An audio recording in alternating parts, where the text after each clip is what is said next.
আজকে তো আবার বেঁচে গেলাম। আজকে যে বাচ্চাটা বেঁচে গেলাম অল্পের জন্য, আমাকে হত্যা করার জন্যেই 300-400 জামাত শিবির। আমি যেই দেখছি প্রথমে যে প্রেস ক্লাবের পুরা গেট সামনের রাস্তাটা শতখানেক চেয়ার দিয়া বসে রয়েছে সব। আচ্ছা, যাই হোক, তো কথা হলো কি যে এই প্রেস ক্লাবটা ছিল আমাদের নিরাপদ জোন। 17 বছর শেখ হাসিনারে গালাগালি করলাম। আমার চাইতে বেশি গালি কে দিছে শেখ হাসিনারে? ডকুমেন্টস অনলাইনে দেখেন তো, তখন তো এই জামাত শিবির ছিল গুপ্ত সংগঠন, ওরা প্রেস ক্লাবে আসে নাই কোনো দিন। এটা ছিল আমাদের রুটিন ওয়ার্ক। 17 বছর শেখ হাসিনারে গালাগালি করছি। কই কোনো দিন তো গুন্ডা পান্ডা পাঠাইয়া এইভাবে কাউকে হিট করে নেই। কোনো গুন্ডা পান্ডা পাঠিয়ে কাউকে এইভাবে শেখ হাসিনা হিট করছে? দেখেন তো অনলাইনে ঢুকিয়া যে শেখ হাসিনাকে আমার চাইতে বেশি গালি কে দিছে। শুধু আমি না, শুধু আমি না, প্রেস ক্লাব এলাকাটা ছিল আমাদের জন্য নিরাপদ জোন। সব দল খালি ওখানে যাইতে পারলে হয়েছে।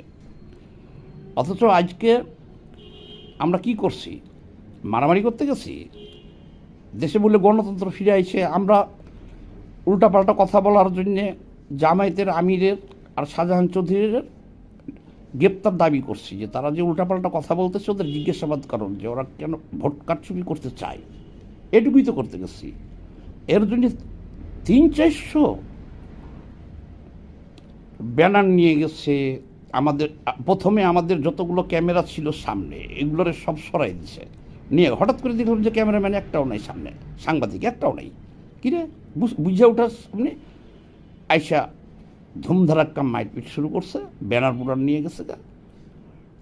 যাই হোক, বেঁচে গেছি। তাহলে আমরা যদি শেখ হাসিনাকে 17 বছর গালি দিতে পারি, তারপরে তাকে উৎখাত করছি কী কারণে? যে বাক স্বাধীনতার জন্যে। তাহলে আমার নাক মুখ ভাঙিয়ে দিল, এটা কি আমি গালাগালি করতে গেছিলাম? গালাগালি ডোনাল্ড ট্রাম্পেরও তো মানুষ গালি দেয়। ডোনাল্ড ট্রাম্পের বিরুদ্ধে বলে, নরেন্দ্র মোদীর বিরুদ্ধে বলে, শেখ হাসিনার বিরুদ্ধে বলছি, খালেদা জিয়ার বিরুদ্ধে বলছি, আমরা এরশাদের বিরুদ্ধে বলছি আমরা।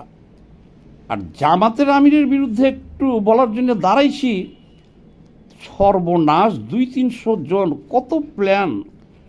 এক গ্রুপ দাঁড়িয়ে রয়েছে পশ্চিমে, আর এক গ্রুপ পূর্বে, চলে আসতেছি, আর এক গ্রুপ বাড়াইতেছে বিএম থেকে, এই হামলা করতেছে। তাহলে কি হইল? লাল স্বাধীনতা করে আর কি হইল আমাদের 5ই আগস্টের পরে? যে শেখ হাসিনারে গালি দেওয়া যায়, এরশাদের গালি দেওয়া যায়, বেগম জিয়ারে গালি দেওয়া যায়, আর জামাত